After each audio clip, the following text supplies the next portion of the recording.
बड़ी खबर उत्तरकाशी से है, जहां यमुनोत्री हाईवे पर स्याना चट्टी के पास कुपड़ाखट से लगातार मलबा और बड़े पत्थर गिरने से यमुना नदी में बनी झील का जलस्तर तेजी से बढ़ रहा है। जलस्तर बढ़ते ही स्याना चट्टी के घरों और होटलों में पानी घुस गया, जिससे क्षेत्र में दहशत फैल गई है। स्थिति की गंभीरता को देखते हुए प्रशासन ने तुरंत कार्रवाई करते हुए स्याना चट्टी, कुथनौर और खरादी के सभी भवनों व होटलों को खाली करवाया। करीब 300 लोगों को सुरक्षित स्थानों पर शिफ्ट किया गया है। हालांकि दोपहर में मौसम साफ होने से जलस्तर कुछ कम हुआ, लेकिन शाम को फिर मलबा आने से खतरा और बढ़ गया है।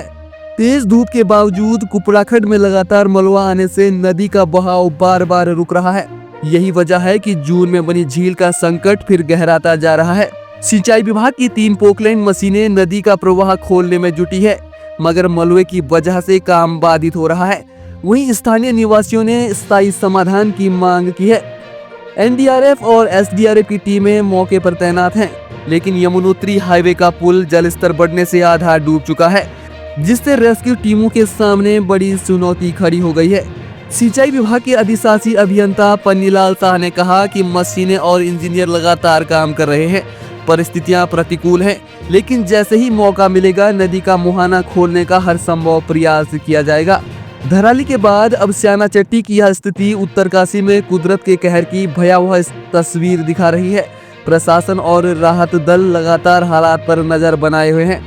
उत्तरकाशी के स्याना चट्टी में कुदरत का यह संकट अभी टला नहीं। कभी घटता और कभी बढ़ता जलस्तर लोगों की चिंता और बढ़ा रहा है। प्रशासन, एनडीआरएफ, एसडीआरएफ की टीमें मौके पर हैं, लेकिन असली सवाल यही है कि क्या स्याना चट्टी को इस आपदा से स्थायी राहत मिल पाएगी? क्या सरकार को इस संकट का स्थायी हल निकालना चाहिए या सिर्फ आपातकालीन इंतजाम ही काफी है?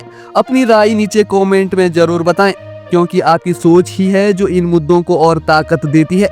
नमस्कार। आप देख रहे हैं अपना पसंदीदा चैनल हिमवंत टाइम्स। आओ सोच बदले।